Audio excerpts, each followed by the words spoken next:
Yes, Brian Kelly knows the offense is struggling. So how do they fix it? We're talking about it. Locked on LSU. Here we go.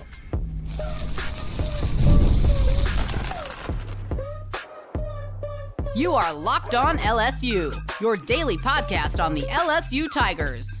Part of the Locked On Podcast Network, your team every day.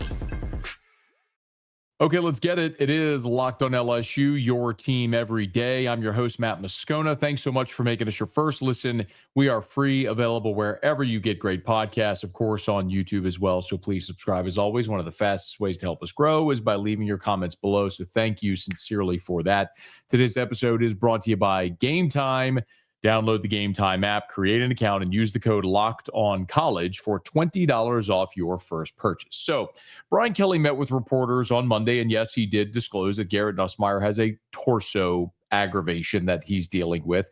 I did a full episode specifically on that. So if you're interested in that, make sure you check out our previous episode, specifically just giving my thoughts there. I'll give it to you in a nutshell. I think overwhelmingly the LSU fan base is going to melt over this. I think it's a giant nothing burger. He's not been listed on the injury report. He's practiced fully. He's played fully. I don't think it's limiting him in any way. You're probably going to disagree with me. That's fine. I don't think that's why the offense is struggling in any way, in the same way that people made a big deal out of Garrett Nussmeier's quote-unquote knee injury, which through 3 games, is anybody talking about that? No, because it's not relevant. Everybody deals with something throughout the course of a football season. I don't think this is a thing at all. It's not even limited him at practice. Onward. But Brian Kelly met with reporters on Monday to recap Florida and to look ahead to Southeastern. And there were 3, I was in the room, there were 3 general pillars, I think, that Brian Kelly was discussing. And we're going to talk about each of them. So in this episode, you're going to hear 3 things. Number 1, you're going to hear Brian Kelly acknowledge they are intentionally playing offense differently right now. It sounds obvious, but you're going to hear him say that. Number 2, you're going to hear Brian Kelly acknowledge, yes, the offensive line is struggling to run block, but that he has confidence in them. You're going to hear that. And number 3, and this is the thing that a lot of fans are going to want to hear, he addresses the criticism of Joe Sloan. And if you're a fan who just loves to criticize the offensive coordinator, because that's what fans do, as I often say, it's the lowest common denominator. It's the lowest hanging fruit. It's the easiest thing to do. Offense is struggling. Oh, coordinator sucks. Like, that's what fans do. So that's probably you. Not exclusively. You might be an outlier, but it's probably you because that's what fans do. You're not going to like Brian Kelly's answer, but you're going to hear it. And that's coming up a little bit later here in the show. Okay, let's start with this. And I'm going to hammer a few. So Brian Kelly met with reporters for about 30 minutes, okay? And so all of these were not sequential. It's out of order. But whenever you keep hearing the same thing in different parts of the press conference, it sort of tells you the story. Now, LSU went and won a game on Saturday 20-10. They were outgained by Florida. They were out first down by Florida, out time of possession by Florida. It was a reversal of a year ago where LSU dominated the stat sheet and lost. And Brian Kelly on Monday, after all of the all of the hoopla about his post-game press conference defending his team in the offense, effectively acknowledged, yes, this is a new approach this team is taking to win football games. This was about managing a game, and at the end of the day, my job is to win football games for LSU. That's how we had to win the game, and that's what I was referring to more than anything else is, yeah, I know it didn't look the way it wants to be, but trust me, that offense is going to have to score a ton of points at some time during the year, and we're going to have to turn that loose because our defense might just not play as well as they have been playing. We have a great defense, and when we get into games like that, I'm going to make sure that we minimize any of the mistakes that could be made on offense. Okay. Now, it's easy to say that eventually you're going to have to play in a game where you're going to need to score points and you'll turn it loose. I don't know that it's as easy as just turning it loose. You are what you practice. You are what you become. And if you're a team that is going to rely on defense and special teams, then all of a sudden you have to go score 40. Are you capable of doing it? Brian Kelly acknowledged that it's not just like this game. Like, he gave actual examples of things that they're doing differently. We're going to play to that strength. And we did offensively on actually 3 occasions when the analytics said to go for it, I decided to punt the football in that game to play field position, and it came up big for us because it resulted in a score.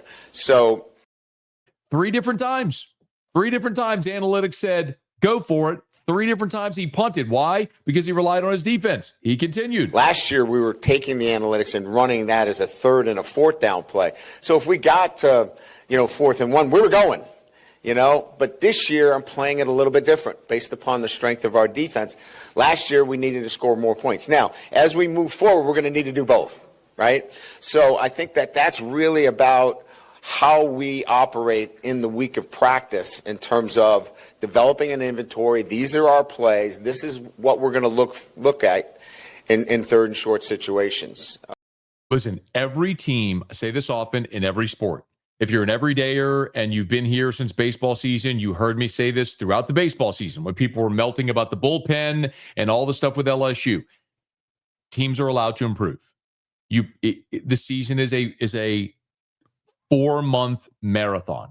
You're allowed to improve and get better at things as the season goes along. And I think this team will, in particular on the offensive line, which we're going to get to in just a second. As I mentioned, that was the second pillar.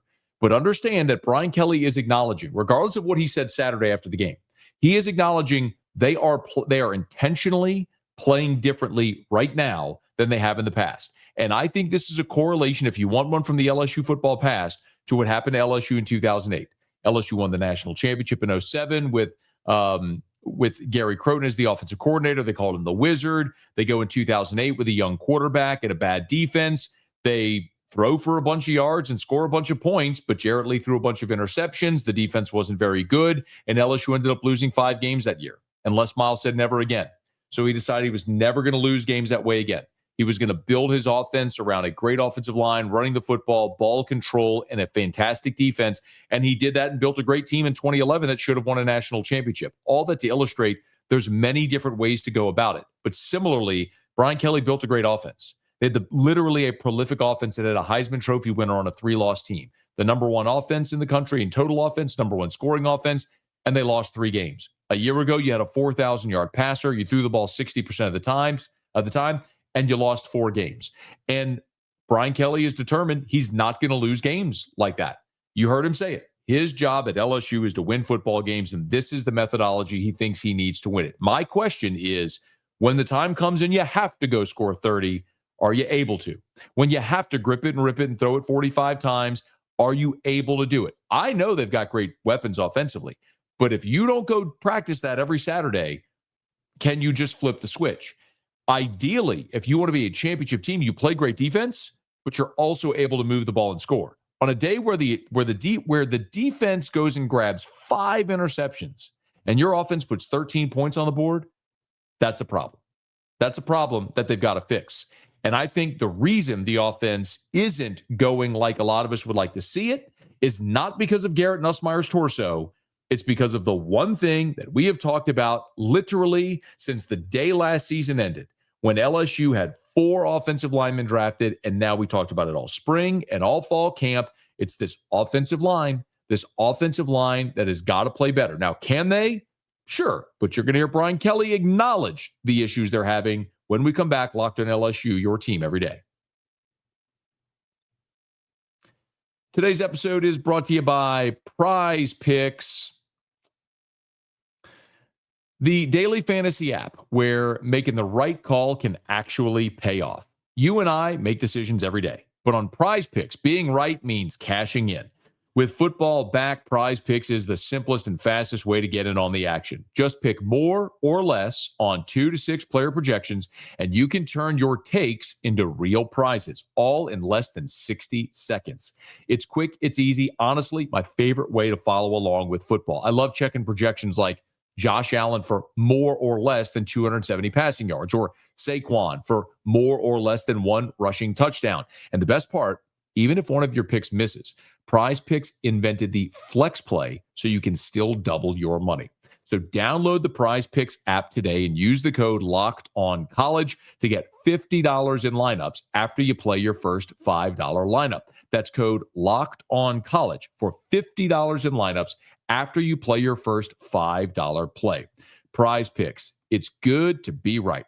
And we're also brought to you by Our Lady of the Lake, championship health partner of LSU Athletics. Our Lady of the Lake is part of the Franciscan Missionaries of Our Lady Health System, and Our Lady of the Lake is committed to the Baton Rouge community and beyond. Just in Greater Baton Rouge, they've approved more than $250 million in capital expenditures, investing in the future of our region's healthcare, with projects including a major ER renovation at the Regional Medical Center, new observation beds at the Livingston campus, a medical office building at the St. Elizabeth campus, and a significant rejuvenation of our adult adolescent mental health facility. So much more. As a matter of fact, as I record this episode on Monday evening, earlier today, Monday morning, my wife and I were at Our Lady of the Lake Children's Hospital with our son who had a neurology appointment there. I trust Our Lady of the Lake. The champions on the field and in the classroom at LSU trust Our Lady of the Lake, and you should as well. It's Our Lady of the Lake, championship health partner of LSU Athletics. Our Lady of the Lake and LSU, together, we roar. Okay, so the first pillar is Brian Kelly acknowledging simply, we're winning differently. That's him saying it, that LSU this year is going about winning football games differently. They've got a great defense. They've got great special teams. They're not going to put themselves in a position to where they could ultimately lose games. So why are they doing this, however? When you went and invested all of that capital in the transfer portal and bringing in Braylon Moore and Josh Thompson and Berrien Brown and Nick Anderson and Bauer Sharp, and you got Garrett Nussmeier back and Aaron Anderson back and Xavier Thomas back and Caden Durham back and Trades Green. Why in the world then are you trying to go about winning a different way? Well, the bottom line is it's because as of right now, they don't trust the offensive line. It doesn't mean they won't. And Brian Kelly was clear about that he thinks the upside potential of this group is big. We just have to continue to develop. We're playing a redshirt freshman at right tackle. And we're playing a group of guys that are playing together. Paul hasn't played a ton. Cohen hasn't played a ton. Tyree hasn't played a ton. So these are guys that are still growing and developing. And I said this after the game, I'm bullish on this group. I think they're going to be really good. As we can continue to develop, they're going to be a good group, but we got some work to do. He's not wrong. And we all collectively, I think, need to remember that. Weston Davis was a 5-star, but he's starting for the first time. Tyree Adams is a third-year player, but he's starting for the first time. Braylon Moore and Josh Thompson are new. You have 5 players that have to function as one, and they've played 3 games together, and 2 of those are against outstanding defensive fronts with NFL players against Clemson and Florida. Now, you could say, well, what happened against Louisiana Tech? I'm with you. They faced an odd front. It didn't go well. Would have loved to have seen them play better. They didn't. Sandwich spot, letdown spot. Braylon Moore went out after the first play of the game. Was it different after that? I don't know. Maybe. But the other thing Brian Kelly was asked was about the passing game. So as much as to say, is the inability of this offensive line to protect limiting you in the past? Meaning LSU so far through 3 games has attempted 13 passes that have traveled beyond 20 yards. If you listen to our PFF episode, we went through this. 3 against Clemson, 7 against Tech, 3 this week against Florida. They are not, by comparison, last year against Ole Miss, they threw 16 passes that went 20 yards or more in the air. Okay. So the point is, are you not stretching the field because of your offensive line? Meaning you don't feel like your line can hold up to give Nussmeier time to stretch the field. I'm really pleased with our protection. I think it's a strength. The 2 tackles are really good. Their kick slide, their ability to stay square, those were really good ends. I mean, they're SEC top-tiered players on that defensive side of the ball. That's a rugged group, as good as we're going to see. They're rugged. Clemson was really good, too, and we protected the quarterback well. So it's not really about an issue, Koki, of we don't feel like we can protect him. I think it's more about, I think we're trying to be perfect, and we don't have to. Catch it, get it out, let's go. And a little bit more of that, I think, is what we should be about, and then we will be.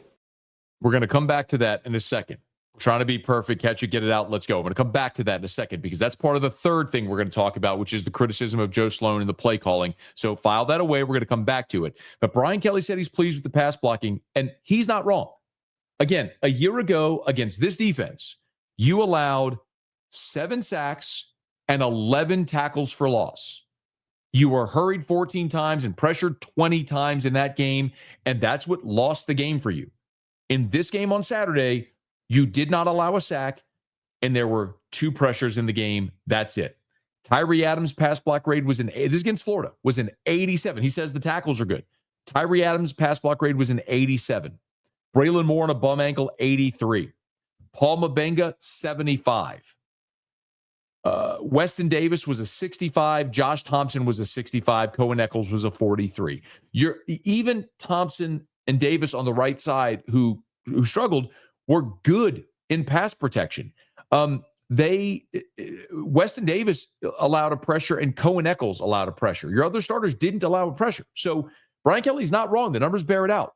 The pass protection was good. Now, it's fair to answer it was good and you got the ball out quickly.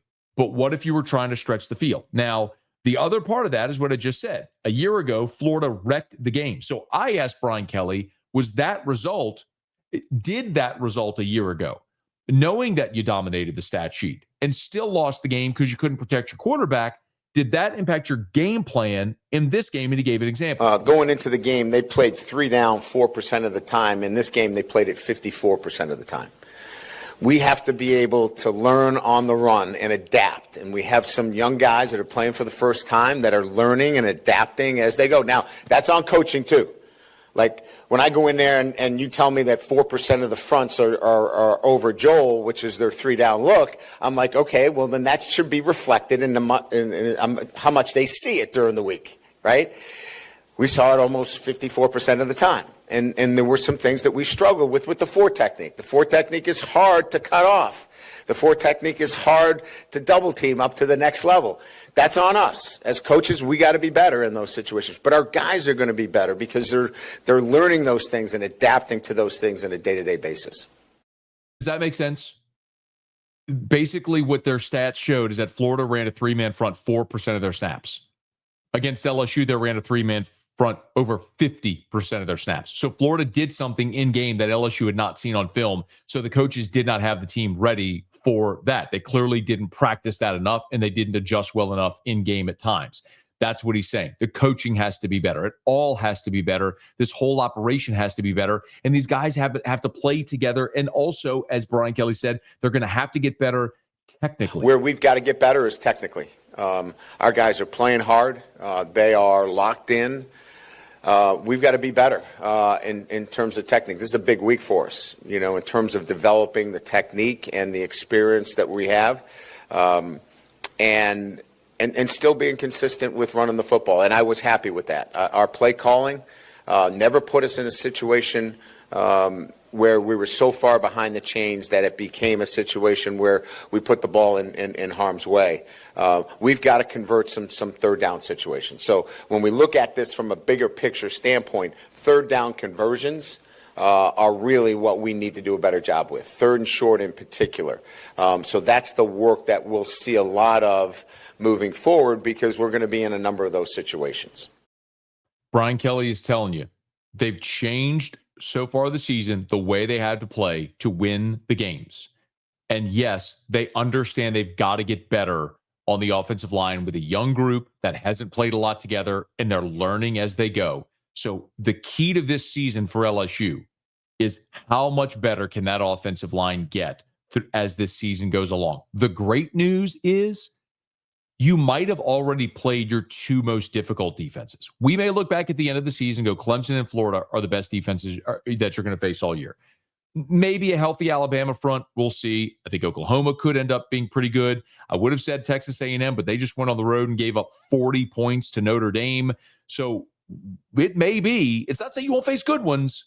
You may have already faced the best ones that you're going to face this entire season. So I know everybody wants to know what Brian Kelly had to say about Joe Sloan and the play calling. You're not going to like this, but you're going to hear it next on Locked On LSU, your team every day. Today's episode is brought to you by Game Time. College football is back, and I couldn't be more excited. The tailgates, the rivalries, the energy in the stands, there's just nothing like it. But let's be real. Actually getting tickets can feel like more of a battle than the game itself. Endless queues, hidden fees, prices jumping at checkout. That's why I use Game Time, the app that gives the advantage back to the fans. It's the easiest way to score last-minute tickets at the best prices with no surprise fees. What you see is what you pay. I pulled up Game Time, just a couple of taps. I saw amazing deals. Talking about your favorite college football games as low as $25. And honestly, it's faster, cheaper, and less stressful than any other way I've bought tickets. So take the guesswork out of buying college football tickets with Game Time. Download the Game Time app, create an account, use the code LOCKEDONCOLLEGE for $20 off your first purchase. Terms apply. Again, that's promo code LOCKEDONCOLLEGE for $20 off. Swipe, tap, ticket, go. Download Game Time today. The most convenient punching bag for a struggling offense is the offensive coordinator. And if you're an everydayer, you've heard me say it, I always struggle, not always, but a lot of times struggle to blame an offensive coordinator because we don't know the play call. You see a play doesn't work and you go, Sloan sucks. Offensive coordinator sucks. Like, I hear it all the time. I read your comments. I read your tweets. I see your text into my text line. I see it all the time. But it is the laziest, lowest common denominator excuse that fans or blame that fans levy because you don't know the play call. I don't know the play call. But I've talked to enough coaches over the course of the last 20 years of my career to know they know way more than you and I will ever know.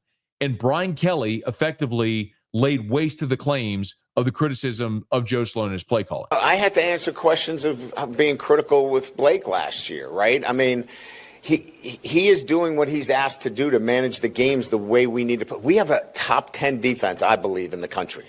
And we need to play to that strength. And so sometimes you have to pull back a little bit here and there. He's being a great coach from that perspective. Because, look, you know, offensive coordinator, they want to score points too. But sometimes I'm tapping the brakes here a little bit in those situations because that's going to be the identity of this football team.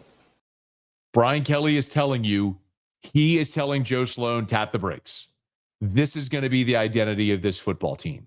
Going to play great defense, going to rely on your special teams for field position, and you're going to get going offensively, and you're going to keep getting better offensively. And when you need to turn it loose, you hope it's there because you got a veteran quarterback who's really smart. But if you're sitting there criticizing Joe Sloan for the play call, then you need to start looping Brian Kelly into that because he's telling you point blank that he is telling Joe Sloan, pull back on the reins because we're not going to do things that are going to get us beat offensively. You may not like it.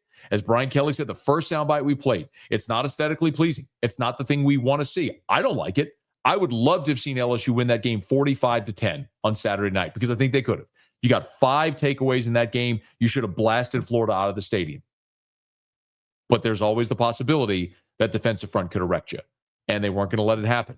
The other thing that I've said, and I was glad to hear Brian Kelly say this, is I think they are doing too much offensively. And sometimes simplifying can be a good thing. Maybe we were trying to be too perfect, right, in our play calls. Let's just go play. Let those guys get the ball in space and play. And the same thing with Garrett.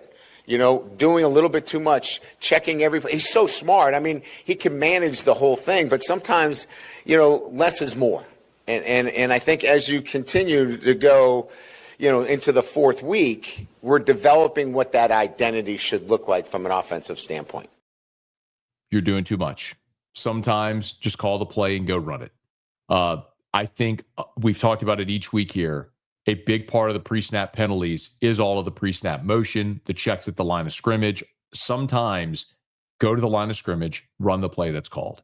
I'm not saying don't check out of it, but you can overthink it. You can overanalyze it. You can do too much. Again, in the NFL, there's no limit on practice time, classroom time.